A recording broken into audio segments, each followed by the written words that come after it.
आर्यन, नीलेश और मिहिर तीनों ही सीनियर के द्वारा समझाए जाने के बाद कहते हैं, यह तो बहुत ही अच्छी बात है और हम समझ भी गए हैं, लेकिन सवाल है कि बेहतर रिजल्ट के लिए हम और क्या कर सकते हैं। इस पर सीनियर कहते हैं कि देखिए, हम प्लान प्रेजेंट करें या प्रोडक्ट, दोनों ही समय ज्यादा से ज्यादा लोग परचेज करें, ये हमारा लक्ष्य होता है। परंतु ये भी ध्यान रखना होगा कि अलग अलग परिस्थिति में अलग अलग टेक्निक और स्किल काम आती है, जिससे हमें 100% परिणाम मिलता है। किसी के सामने जब हम प्लान को या प्रोडक्ट को प्रेजेंट करते हैं और इसके बारे में बताते हैं, तो हमें लगता है कि ज्यादा से ज्यादा लोग प्रोडक्ट को परचेज करेंगे, लेकिन वास्तव में ऐसा होता नहीं है, क्योंकि जब कोई सेल्स पर्सन प्रोडक्ट के बारे में लोगों को बताता है या अपने प्लान के बारे में समझाता है, तब बायर के मन में ये धारणा होती है कि इसमें मेरा कोई फायदा नहीं है, पर इसमें उस व्यक्ति का फायदा है, सेल्स पर्सन का और कंपनी का फायदा है। इसलिए वह लेने से कतराता है। उन्हें लगता है कि आप इसलिए उन्हें समझा रहे हैं और कन्विंस कर रहे हैं क्योंकि इसमें आपका फायदा है।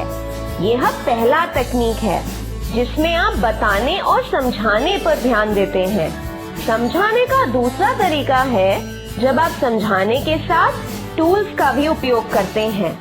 आप उन्हें लिख कर समझा सकते हैं या कंप्यूटर में प्रेजेंटेशन की मदद से समझाते हैं।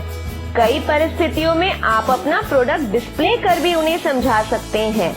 जब आप ऐसे किसी माध्यम का इस्तेमाल करते हैं जिसे हम थर्ड पार्टी सोर्स कहते हैं, तो उनके मन में विश्वास पैदा होता है कि आप मात्र उन्हें कन्विंस नहीं कर रहे हैं, बल्कि थर्ड पार्टी के माध्यम से आप उन्हें उनके काम की बात बता रहे हैं। यह दूसरा तरीका जिसमें आप बताने और समझाने के साथ दिखाते भी हैं, ज्यादा कारगर होता है। तीसरा तरीका है जब आप समझाने के साथ किसी माध्यम का इस्तेमाल तो करते ही हैं, लेकिन उसी के साथ आपकी आर्ट ऑफ स्पीच का भी इस्तेमाल होता है। जब आप स्वयं अपने प्लान पर भरोसा करते हैं और उसी कॉन्फिडेंस से बायर को वो प्रोडक्ट या प्लान प्रेजेंट करते हैं, तो उसका विश्वास आप पर बढ़ जाता है। इस तरीके से आपकी आर्ट ऑफ स्पीच, आपकी कहने की, बात करने की कला बहुत इम्पोर्टेंट है। चौथा तरीका है जो आपको ध्यान रखना है, वह है आपकी पर्सनालिटी, आपके व्यक्तित्व का इस्तेमाल। आपका ड्रेसअप, पहनावा, आई टू आई कांटेक्ट, आपके हाव भाव, आपकी बॉडी लैंग्वेज, ये सब आपके व्यक्तित्व का हिस्सा है, जो आपके समझाने और आर्ट ऑफ स्पीच को और बढ़ा देते हैं। हमारे बताने, समझाने और दिखाने के साथ यदि आर्ट ऑफ स्पीच उसमें जुड़ जाए तो प्रभाव दुगना हो जाता है, और इसी के साथ यदि पर्सनालिटी भी अच्छी हो तो रिजल्ट और बढ़ जाएगा। यही कारण है कि कुछ लोग रिजल्ट ले आते हैं, क्योंकि वे इन 4 तरीकों को ध्यान में रखते हैं और इनका पालन करते हैं।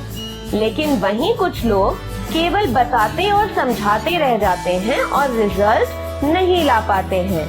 रिजल्ट को 100% कैसे बनाया जाए, उसके लिए आपको ध्यान रखना होगा। जब आप बताते और समझाते हैं तो परिणाम 1% बढ़ जाता है, और जब किसी माध्यम का इस्तेमाल कर उन्हें दिखाते हैं, उनका थर्ड पार्टी पर विश्वास होता है, तो परिणाम 6% बढ़ जाता है। कुल मिलाकर आपको 7% परिणाम मिल गया। इसी में जब आप आर्ट ऑफ स्पीच अपने कॉन्फिडेंस के साथ डालते हैं, तब परिणाम 38% बढ़ जाता है।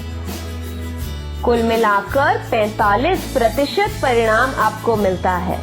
और चौथे और सबसे अहम तरीके को ध्यान में रखना, अपनी पर्सनालिटी का इस्तेमाल जब आप करते हैं तो परिणाम 55% तक बढ़ जाता है। यानी कुल मिलाकर आपको 100% परिणाम मिल सकता है। आपकी पर्सनालिटी, आर्ट ऑफ स्पीच अगर आप बताने और समझाने के साथ इस्तेमाल करेंगे तो आपको सफलता जरूर मिलेगी। 100% परिणाम पाने के लिए यही एकमात्र मूल मंत्र है। इस वीडियो को लाइक करें, शेयर करें, चैनल को सब्सक्राइब करें और अगले वीडियो अपडेट्स के लिए बेल आइकन दबाएं।